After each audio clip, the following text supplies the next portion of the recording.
Iremos agora falar um bocadinho de intervenção social em contexto da pandemia de Covid-19.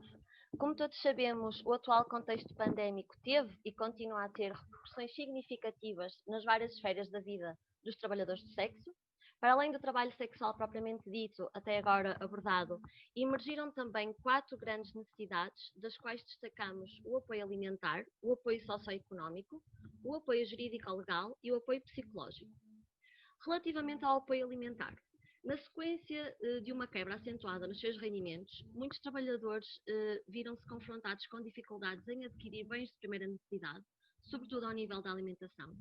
Ainda que os pedidos de ajuda tenham diminuído após o desconfinamento, estes ainda são bastante expressivos, pelo que as restantes medidas do recolher obrigatório contribuíram para o aumento das necessidades.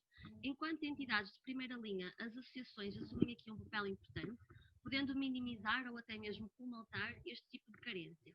Neste seguimento, nós propomos apelar a grandes empresas, como por exemplo supermercados, comércio local e restauração, para doarem os seus excedentes sempre que lhes fosse possível. Podíamos também propor fazer o estabelecimento de protocolos com instituições de apoio alimentar, como o Banco Alimentar contra a Fome ou a ReFood.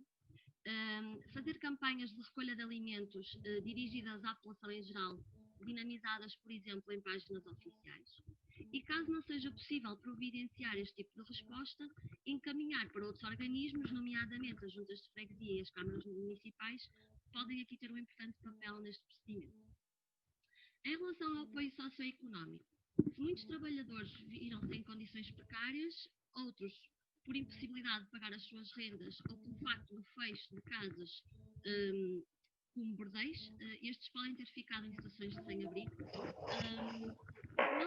O desta atividade como profissão impede-lhes o acesso quer ao crédito bancário, incluindo o crédito à habitação, quer acesso a apoios da segurança social, e mesmo aqueles que foram especificamente criados para minimizar os efeitos da pandemia no setor empresarial, estes podem não chegar suficientemente. Então, nós sugeríamos, por exemplo, a implementação de programas como o Housing First, por câmaras municipais em parceria com autarquias locais e instituições de apoio aos trabalhadores sexuais. Neste âmbito, destacamos a atuação da Câmara Municipal de Lisboa, que estabeleceu protocolos com algumas associações de apoio a populações vulneráveis, nomeadamente aos trabalhadores do sexo, no sentido de identificar e de lhes conceder habitação. Muitas das mulheres que se inscreveram neste programa conseguiram efetivamente casa, então nós propunhamos que este tipo de negociações sejam paralelas a outro tipo de câmaras, por exemplo a Câmara do Porto ou de Vila Nova de Gaia, para ser reproduzido este modelo e salvaguardar então estas necessidades habitacionais. Para além do papel de mediadores, é também importante que os técnicos ajudem os trabalhadores nesta transição.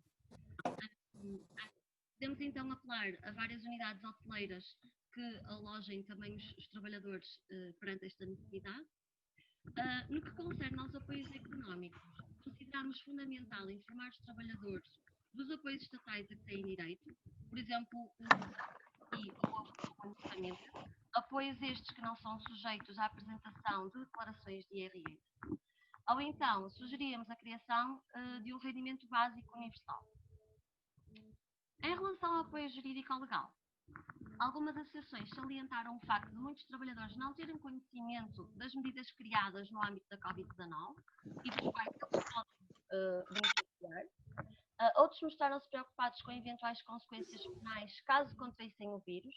Por exemplo, foi-nos dado a conhecer que algumas trabalhadoras mães tinham preocupação de ficar infectadas e, consequentemente, perder a tutela dos filhos. Assim, nós consideraríamos essencial informar os trabalhadores das medidas estatais face à Covid-19 a que têm direito, por exemplo, a majoração do abono de família para famílias monoparentais ou as moratórias das rendas. Esta última poderá, então, proteger de despejos indevidos. É possível ainda esclarecer o enquadramento jurídico-legal associado à Covid-19 e esclarecer que a infecção do vírus não leva, por exemplo, à perda total dos filhos e informar das consequências penais caso seja, por exemplo, quebrado um isolamento profilático. Achamos então essencial providenciar este tipo de atendimento presencial, online ou telefónico para dar continuidade a estes processos e esclarecimentos. Passando para o apoio psicológico, esta foi das necessidades identificadas mais prementes. situações de depressão, ansiedade e insegurança, já presentes numa população altamente estigmatizada e marginalizada, foram agravadas pelas mudanças impetuosas que a Covid-19 acarretou e continua a acarretar. O acompanhamento psicológico dos trabalhadores do sexo é, pois, primordial e pode ser assegurado, por exemplo, pela integração de mais psicólogos e psicólogas nas equipas. Se tal não for possível, por questões financeiras ou pelos pedidos serem abundantes, sugerir que outros colegas da profissão o possam fazer a título pro bono. É ainda importante providenciar este atendimento, e muitas associações já o fazem, de forma presencial, online, mas também por via telefone. O impacto psicológico e emocional do seu trabalho, a sobrecarga de trabalho desde o início da pandemia e a gestão pessoal da mesma coloca os técnicos no maior risco de burnout. No sentido de garantir o bem-estar destes profissionais e, consequentemente, a qualidade do serviço prestado, consideramos ser fundamental implementar, isolada ou conjuntamente, 3 estratégias.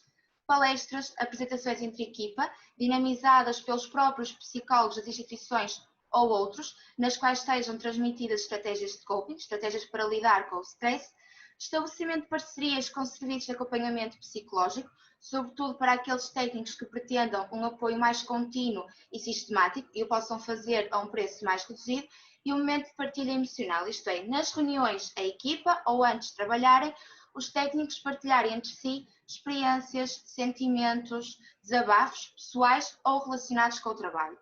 Uma das práticas poderia consistir, por exemplo, em responder à questão: como é que eu me sinto hoje e, sobretudo, como é que eu me sinto para a função que vou desempenhar.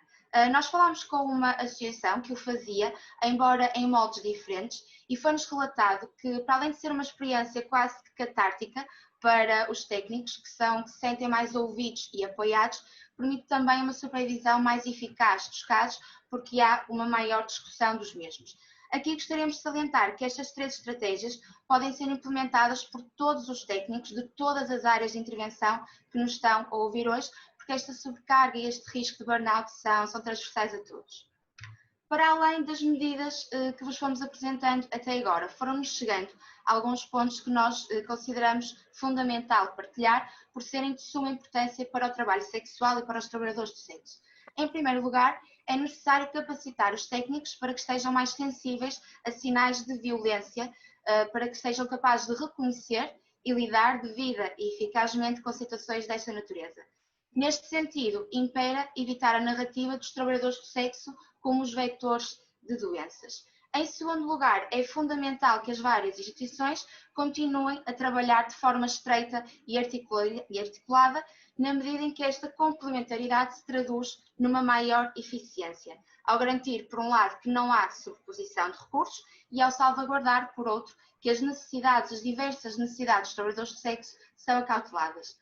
Atendendo ao atual contexto pandémico e aos riscos que se impõem, esta coesão permite também às equipas trabalhar em espelho, assegurando assim a continuidade das respostas.